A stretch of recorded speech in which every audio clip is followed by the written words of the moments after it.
Hello everyone, it's Mary. Welcome back to the channel. Today I'm doing a compilation of sorts, talking about some various tools or supplies that maybe we wouldn't normally attribute to the craft room, but that I feel have found a place in mine for sure. We'll also go over some bonus supplies that are more craft related, but were too good not to share, especially in the money savings arena. And you know I'm a huge fan of that. And then we're going to close it out with a wonderful new product out there from one of our very own crafters and small business owners. I hope you find this video useful. Please feel free to share with others that you think could benefit from the information. And as always, my number one priority with the channel is that we don't ever feel like these are must-have items, but rather just a way for us to think of maybe some unconventional tools that might be more affordable and that we can add to our crafting journey if we so desire. Time hacks are on the screen. If you want to skip around to an area of interest, that's what they're there for. Let's get started. We are starting off our discovery journey with rock, paper, scissors, removable sticker label paper. So this is a tip I picked up from Stephanie Davis, and I saw her use this and pick it up, and I tried it, and it is wonderful masking paper. So I've used it in multiple past videos. I've never had an issue with it. It is extremely sticky enough for masking, but has never ruined a project for me. So you want to make sure you get removable sticker label paper. I think there is another one out there that is sticker label paper. So we just want to make sure it's the removable kind. It's fantastic. I cut it down into A2 sizes, and there's 100 sheets in this pack, and so I have masking paper for years to come. I do mask a lot, so I just pre-cut a few of these, and I don't worry about using up my expensive masking paper if I want to do like a full project, a full A2 size masking technique. So highly recommend the rock, paper, scissors removable sticker label paper. I think it's fantastic. If you ever found a need for it, you can also print on it and maybe use it for its intended purpose. Okay, so that's the rock, paper, scissors, as I've dubbed masking paper now. Let's talk about adhesive tape that you use on your projects. You can use it for masking, you can use it for holding down projects, putting it through your die cutting machine, whatever the case. I might be on a lone island here, but I have a very difficult time with the purple tape. I know that I could put it on my clothes and get some stick off, but you know, sometimes I forget to do that. And then I run it through my Gemini Junior and it comes out and it tears my project. So it's a good tape for other purposes, but I don't know if I trust it so much on my projects. So I use it on outside projects. When I say outside, I mean it does not run through my die cutting machine. However, I tried to find some alternatives. So I use this right here is low-tech frog tape. I think it's good and I like it, and I would use it on projects as well, but I'm going to show you a demo here on why it's not the best. All right, then this is gross, but it's called Snot Tape, and it's probably because these two strips over here. So Corin Wiskman has a YouTube channel, and she shared her find of this at the Home Depot or the local hardware store, and so I'm going to try it out and show you why this is a great choice. And this is regular thin cardstock. I don't even know what kind this is, but it's regular, it's not watercolor. So I'm going to push this on here, and I'm going to press it really hard because that's what our die cutting machines do, is they press it really hard. Okay, and then I'm going to tear it off. I'm not going to be careful. Okay. So we have a rip. All right. So I'm going to do the same with my low-tack frog tape that's supposed to be not have this issue.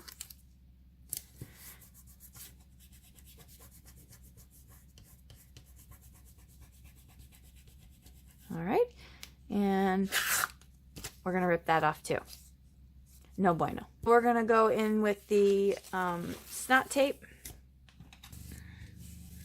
All right, pressing that down. Okay, so we're just gonna rip this off as well. Nothing, not one tear, not one tear. So it's impressive. I'm impressed by that. Fellow crafter here does not recommend that you tear off any of your tapes from your projects like that. You know, we want to show care, but I'm going to put this down and I'm going to tear it off with care, and I'm going to see what I get. So if I tear it off with care, that's fine. So I'm going to tear this off as well. And if torn off with tear, there's no issues. Yeah, so highly recommend the Snot Tape. Not intended for crafting, but you have made your way into my room. Thank you very much. Next up, we are going to talk about this little guy. It's called the Airlock Bagri Sealer. And I love this one. It has a USB plug-in, which means I don't have to keep putting batteries into it. And so that's super helpful. And so what you do is you open it up and you turn it on, and that will move it so that it starts heating up.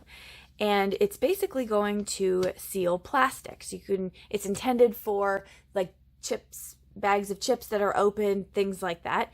I am actually going to use it for shaker cards. So I am going to pull out, we all get these, right? Any extra plastic that we just toss out, well, now we can actually do something useful with it. I'm going to cut it up.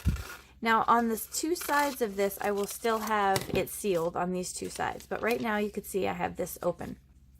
And it is ready to go, almost immediately ready to go. Not much time needed to get it ready.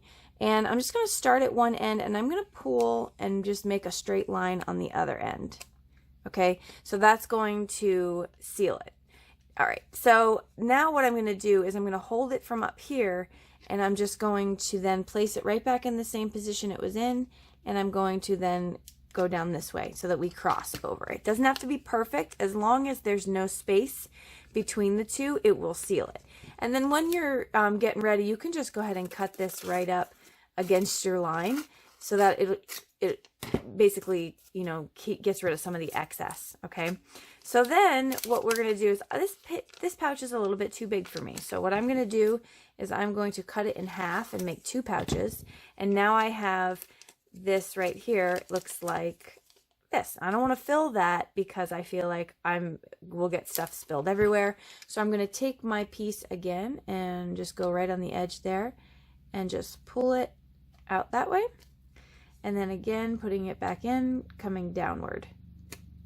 Okay, and then I'm just going to finish this off, and I'm going to just seal it up.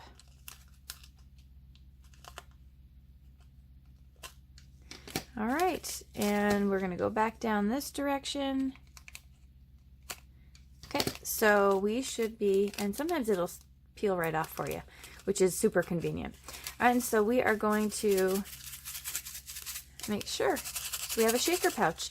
Now I am intending on using this then for like a New Year's balloon, and this will be in right behind on the card front. This will be inside the balloon part. It doesn't have to be a very big shaker, and there you go. So that is the bag sealer, intended to keep our chips and snacks fresh, now has found a home in my craft room. Okay, this is a quick one here. Just wanted to show you real quick. I got a planner. I need to get my life together. And so I picked up this really pretty one. It's a map.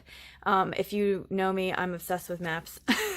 I just dream of all the places I want to go. Okay, so what I did was, this has nothing to do with what we're talking about, but I just wanted to share with you. I actually tabbed out everything, so like all the months, so I can just like jump right to them, which is hugely helpful for me. But I wanted to I wanted to be able to draw and add stuff to my planner in different colors, and I didn't want to have to carry around a little baggie that carries my pens. So what I did was, on the search, I found this little addition here. It's Velcro, and so you can just place it. It has a little stretchy thing there, but you can hold something up here. You can put your markers or pens. There's 5 slots, and then again a small one up here, and that's all I need, and I love it. It has changed my planning life. I know that's dramatic, but it really has been super helpful for me. So a non-crafty item that definitely deserves a place on my planner. Next up, I wanted to talk about silicone mats. So there's some silicone mats out there that were not intended for crafting. So I have 3 of them. I have, and they're basically for soldering. So if you watched a review I did of the waffle flower media mat, I talked about cheaper alternatives for that if you were interested in silicone but couldn't afford it. These are very inexpensive and very affordable. So I use them. You could heat on them. You could watercolor on them. I actually was heat embossing, and I was afraid I was getting a bunch of embossing powder on my mat, but it turns out it wipes right away. So again, I have this one, I have this one, and they also do a wonderful job mirror stamping. So mirror stamping is incredible. I'll link the video in full review that I did below with the comparing the mats, so check that out. But I just wanted to remind you, if you didn't see that video, that this one right here is we use solely for alcohol inks. So I don't have to go through a bunch of paper. I can just ruin this mat, which cost me a couple dollars. The kids have a great time on it, and it's perfect. So that's our alcohol mat one. And then I also have a Fiskars one, which is helpful because I can see my grid mat underneath. Side note, do you hear that outside? I don't know if you can hear it.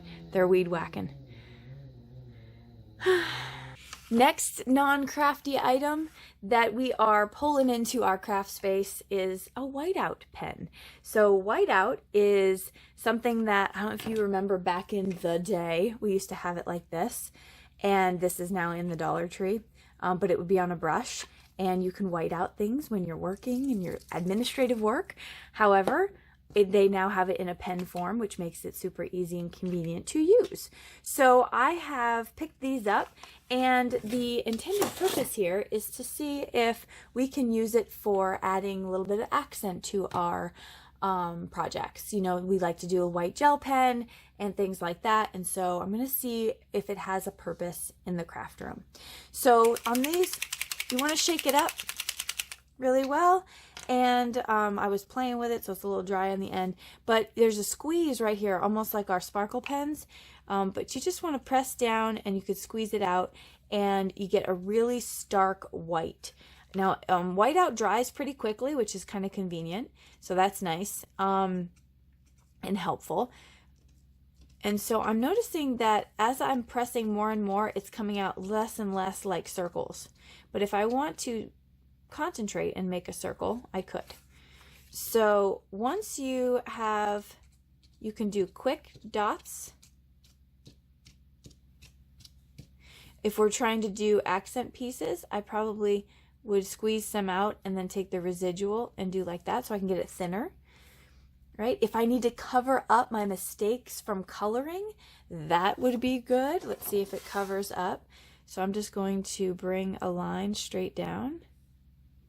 If I got alcohol marker ink where it wasn't supposed to be, we can see that it's going to cover it up, so that's nice. So I believe that this whiteout pen does have a place for crafting. They're not very expensive. If you buy them singularly, they're like $2. They're even Dollar Tree in America. In the United States has $1 one. So yeah, I mean, I think this is a really good thing to add for especially helping clean up some of those issues and adding some accents. Next up is an electric or automatic pencil sharpener, aka game changer when you're using colored pencils on a project. So I wanted to show you this one that I got. What I love about this one is, can I just say the gold top is definitely cute, but that's not why. I love that it has batteries in it, but you could actually plug it in and use it as well. So it's not a wireless battery free, like there's no battery inside that you can recharge, but you can plug it in and use it, or you can use batteries and have it easily on your desk. But if you color with colored pencils and you're doing your project, you're going to know that the best way to get the best results is to have a very fine tip. And so an electric or automatic pencil sharpener is a huge help in resharpening your pencils. I have this tip right here, and these are my Arteza. And I'm sharpening. And I get that super sharp point. So I love it. I think that that is it's a great tool. Let's do another one.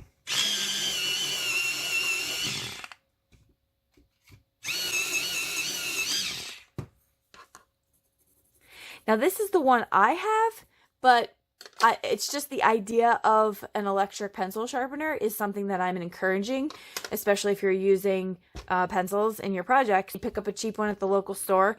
I just find that it's super convenient. We bought one, my daughter has one upstairs that she commandeered, which is like this big, and we paid like $3 for it, and it works really well, so they love it, and it's an electric one. And this one's from Office World. All right, so the next non-craft related product here is a memory foam mat. This will only pertain to you probably if you stand while crafting. I do, I stand while crafting, and I think this is a huge game changer. My feet are not sore.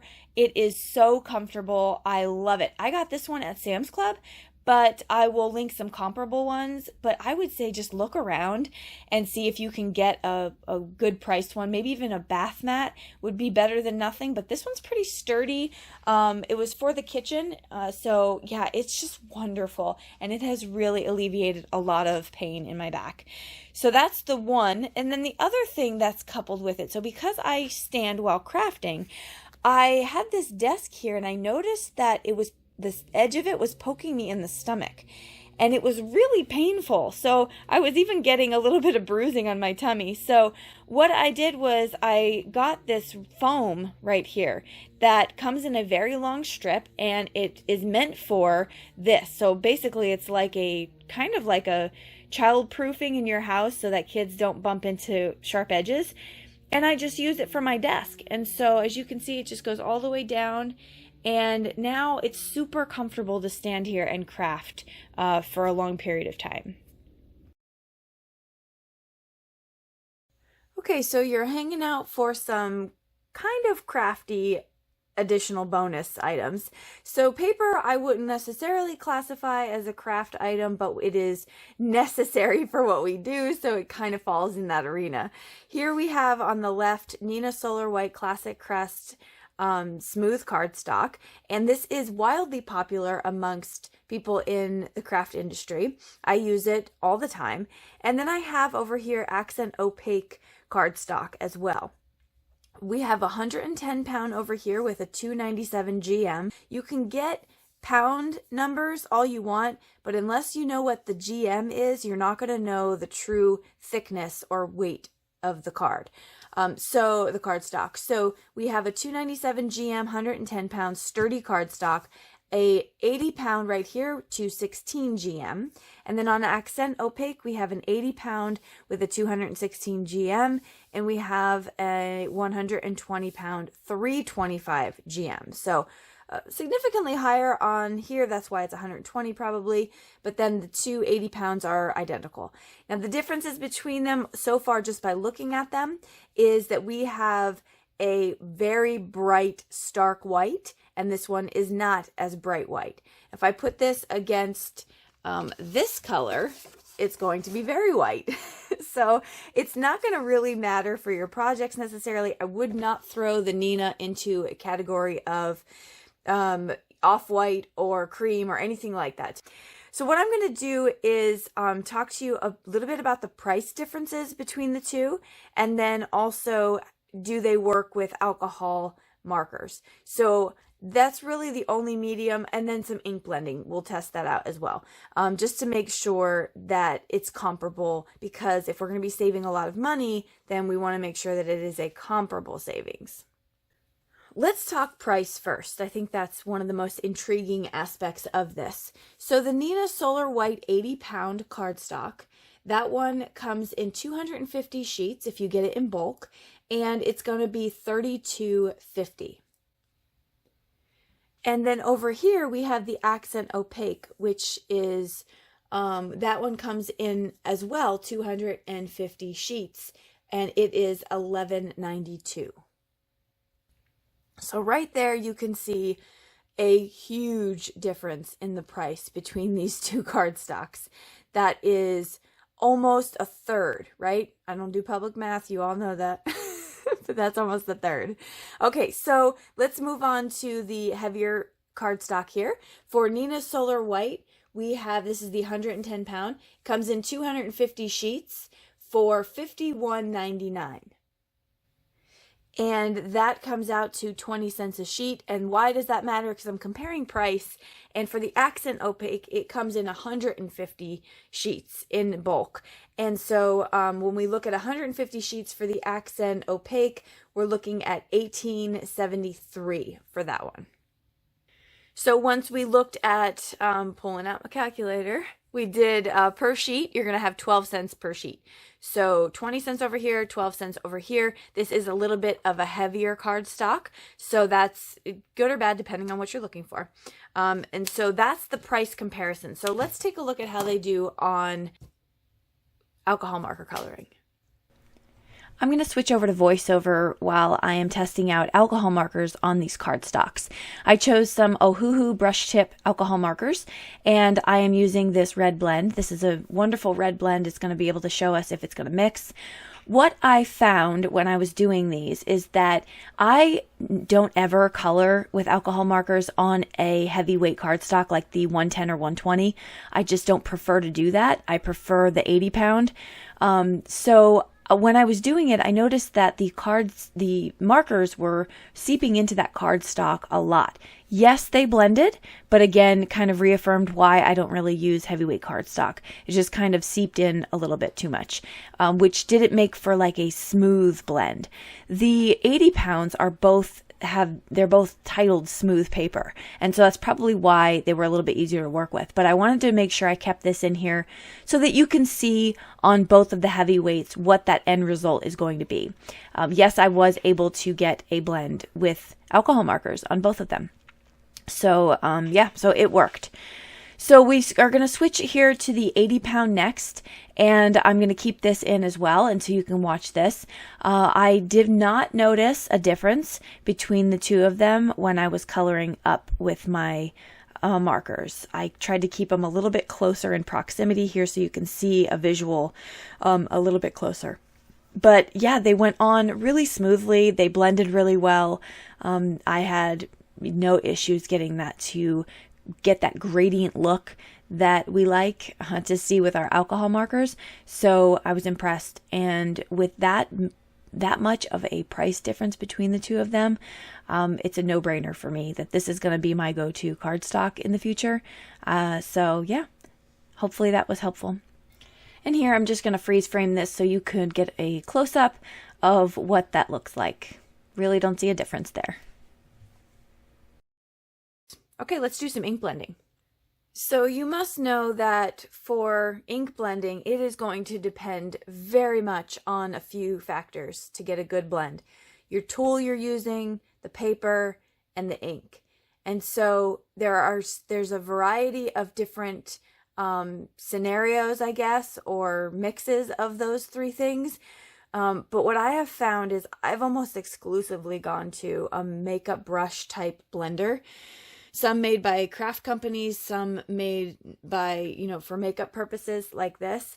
So because of that, I'm going to use my bigger tool here, which is it's the same exact bristle type, and it's very dense. And I get a really soft blend with it no matter the paper, because before, when I was using the old tools, I used to have to really worry about my paper. So I don't so much anymore. I'm also going to use a pigment ink here. I could get a good blend, decent blend with a dye ink or a pigment. This is a hybrid. It's not a full pigment, so I should say that. It's a Distress Oxide is a hybrid of dye and pigment.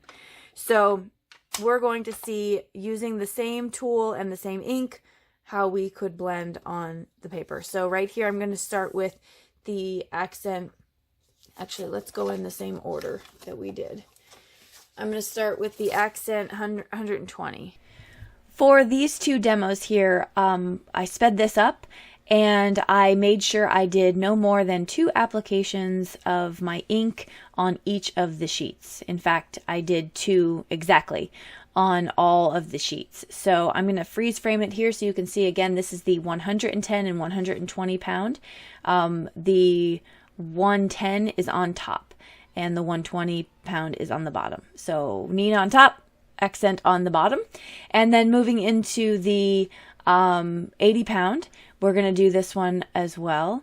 And I just did not see a difference. I mean, I was trying to find a difference to justify why I've been overspending on cardstock, but I just didn't. So if you can't have access to purchase this exact brand, I highly encourage you to look around, look at the GM, test out some cardstock, and maybe you'll find something that works for you as well. And so there's a close-up of those. So really no difference. Next, I am going to show some cardstock that I use for photos. If that's something that you're interested in, this is some really good type of 12 by 12 paper that I use. So I'm going to show you here is the wood backgrounds kit. This is from Ella Vive Paper Company, and it's a very thick, very sturdy cardstock. Right here you can see, I thought it was just stunning. You can see all of the 6 different ones up here. I do not plan on cutting this down and using it for projects. It has a place as my photo backdrop, but I find it so pretty when I'm doing my cards, and I get such a variety. So I'm going to actually pull them out so you can see them up close. So here we have a regular standard wood. Oh, we have this multicolored one. That's so pretty. This is a lighter wood. I don't know woods, by the way. Could be oak. No idea. This looks like a whitewashed wood. Another multicolored but long boards. This is my ultimate favorite right now, especially with winter cards, because it's just beautiful and you can put like some fancy accents around it, like snow and things like that. This is a really pretty dark color wood with a little bit of a highlight in the center. And then we have this smaller planked whitewash wood. So highly recommend this paper if you are into taking photos. Instead, I know that you can buy some really big photo boards, and that I don't know how much they cost, but this was, I think, $10 for this pack. So yeah, so that is one of the bonus items. Okay, the last thing I have to show you is definitely a craft related item or a makeup related item, depending on what you're using. Make It by Marco has made these. They are to hold blending brushes or makeup brushes. So I wanted to show these because I can't ever turn down an opportunity to showcase a small business. I need to do that. So hopefully that's all right with you all. But they're so fun and amazing. So basically what you're going to do is, I'll show you, I have some examples here. They come in various sizes and shapes. But essentially, these are the 3 main shapes here. But I have my blending brushes just sitting right in there. And the great thing is that I had one that I got from Amazon, and I would put my brush in there and it would always fall through. These do not. They stay put. There's even a place in the center for your brush here, which that fits perfectly, and they don't shift around or move around. So it's super exciting. I love it. And then I'm going to show you this one that is all filled out as well. So there's a perfect amount. I love that they don't touch. That is great. And yeah, they just stand up. They stand up and they're staring at me and they're saying, let's get to it. And then lastly, this one right here is fun because it has, these 2 are angled. And so they sit at an angle and you can just fill up your brushes that way. So really great invention here by Make It by Marco. They make a bunch of other things too, chamois holders and glue holders and whatnot. And I've shown some stuff on my channel before with them, but just so incredible. So go check them out.